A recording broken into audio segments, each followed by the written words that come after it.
the three of us could sit here and we could bring up every actor under the sun and we could sit here for hours and hours talking about it. But I don't want to do that because we only have a finite amount of time here. So what I want to do is I want you to give me your actor choice and the style in which you'd like to see it rebooted.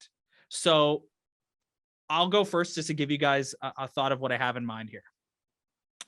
I want to start from the beginning. Like Daniel Craig, yes, we did technically start from the beginning, but he was a bit older when he got the role. Like I want to go back. I don't want to start like this is a guy coming out of the academy. Like he's going to make mistakes. Kind of like, you guys aren't going to be surprised I'm about to say this, but like kind of like what they're saying Pattinson is going to be. Like he's making mistakes along the way. He's learning as he goes, like kind of that sort of thing. So for the listeners, we have not disclosed to each other who our choices are. So we may double up here, but I don't think we're going to. My choice is Richard Madden to take over the role. I think you could start. Damn it. I think you could start. Okay, so Brad, I wasn't trying to not look at the screen right there. His name slipped out of my head for 2 seconds, and I was like, "Oh shit, I need to figure out his name again." So Richard here, Brad, Madden. That was my guy. I'll give you a 2-pack then. I'll give you a 2-pack. I don't know if the folks can see this here, but it says Richard Madden. Well, there you go. Okay, Fine. Here, let's give you a 2-pack then, just to make it interesting. Okay, I'll think of someone else. No, like I said, I want to go younger. I don't want to do Henry Cavill. I don't want to do Tom Hardy. I don't want to do Hugh Jackman. I don't want to do Idris Elba. All too old. All of them. All great actors. Could all be great James Bonds. Too old. And I know he's done Kingsman, but could we not give Taron a look as like Taron Egerton as like a young, like early 30s 007? Like I was looking at, I Googled young British actors today. And his was one of the first names that I saw, and he's only like in his early 30s. And so I was kind of like if you want to go the route that I want to go with the character, he's somebody who I think you could cast and he could sort of grow with the role. Like he could do 5 movies and grow with the role, no problem. Yeah, he's actually been, I'm rolling through the Rolodex of his other previous performances and things as well, or just from seeing him in interviews and what have you. And he does have a lot of charm. Like he's a very charming young British actor. He's got like a grittiness to a lot of his performance, even like when you said like he was in Kingsman, there was a grittiness to that. Yeah, I could get behind it. I mean, like I said, I feel like when I was genuinely looking at who I thought it could be, I was just I literally was going like, meh. Like it's just because it's too, like I feel like it hurts me right now because I'm like, ugh, I was so bought into what we got from Daniel Craig, and it's not that I'm expecting somebody else to come in and like try to do the exact same thing. I think that would be a disservice to them as an actor. But man, like I said, those are some big shoes to fill. And I think it honestly depends on the road that they try to take with these new movies. Because I think if you're just going to try and somewhat replicate what you just did with the Daniel Craig saga, I can't picture a ton of actors that are going to fit that bill off the top of my head. I would actually be very into the idea of kind of to your point, Rob, when you're like the guy from Tomb Raider, like it does not, the role sells it. You get me a young actor that can fill those dramatic shoes and the same shoes that are, you know, that physicality, that grittiness, that all those things, all those different beats. It's so important, or it just becomes another shoot 'em up, you know, explosions, whatever kind of movie. I think that's something that now that they've kind of shown us, like, well, these movies were always kind of like a little fluff and like, you know, whatever, even though we love them, this really showed that they were like true blue films that they kind of carried through. I think you need to stick in that vein and give us somebody that can fill those shoes. Don't just give us a movie star. I don't need a movie star. I need somebody who can fill those shoes.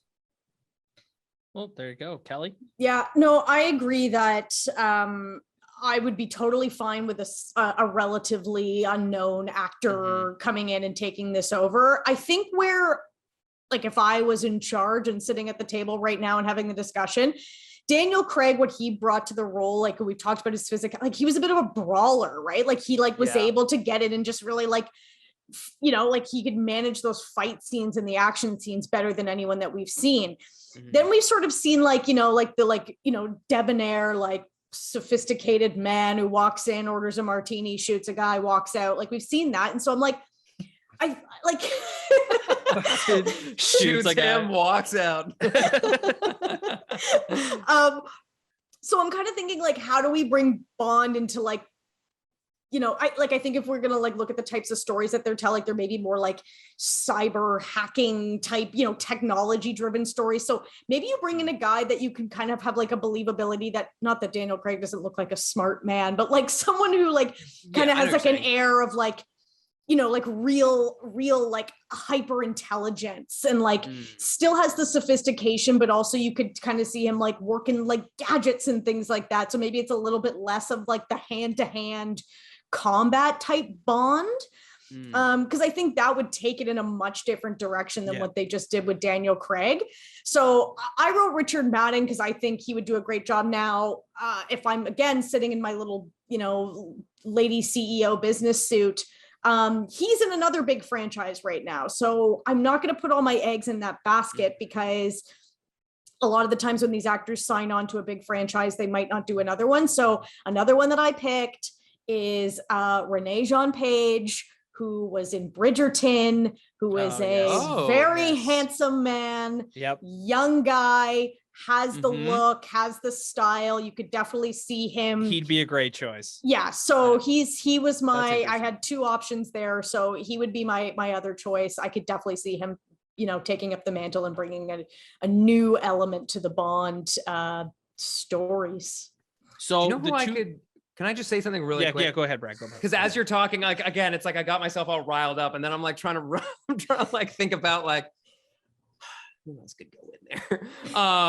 And actually, it was funny because I just brought him up, and I don't know the kind of rule set because I know it's like they're never gonna hire an American actor. They're never gonna do something like that as filling those shit. Like every Bond would roll over in their grave. But I don't know. I'm pretty sure he's Scottish. But actually, Charlie Cox, I mentioned Daredevil earlier it's kind of an interesting choice where, again, because I was thinking as soon as you said like, you know, along the lines of like you could kind of see him being maybe like a little bit more techie, but he does have some physicality. So, cause he's a little bit more of like a slender guy. I don't know, just popped in my head. It's an interesting.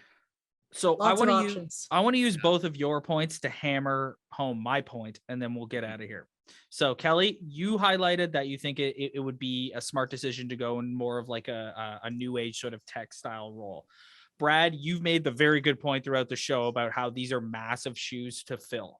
This is why you have to go young as you can in his formative years and start from scratch. That's a version of this character we've never seen. That will instantly do away with the comparisons. If you just start the next movie with Henry Cavill standing there going, Bond, James Bond, instantly you're comparing him to, or Tom Hardy, Idris Elba, like whoever, seriously, insert older actor here. And you're instantly comparing them. But if you start it and he's like, don't let him get the mantle of 007 right until the very end of the movie.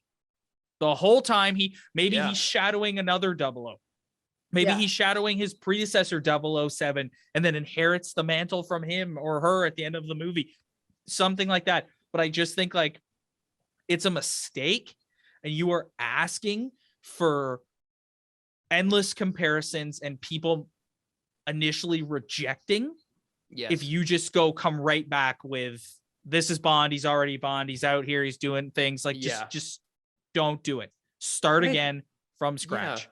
I think because you're setting yourself for you're setting yourself up for just what didn't the last franchise do that you're going to do by casting somebody in the same age and like redo these characters again.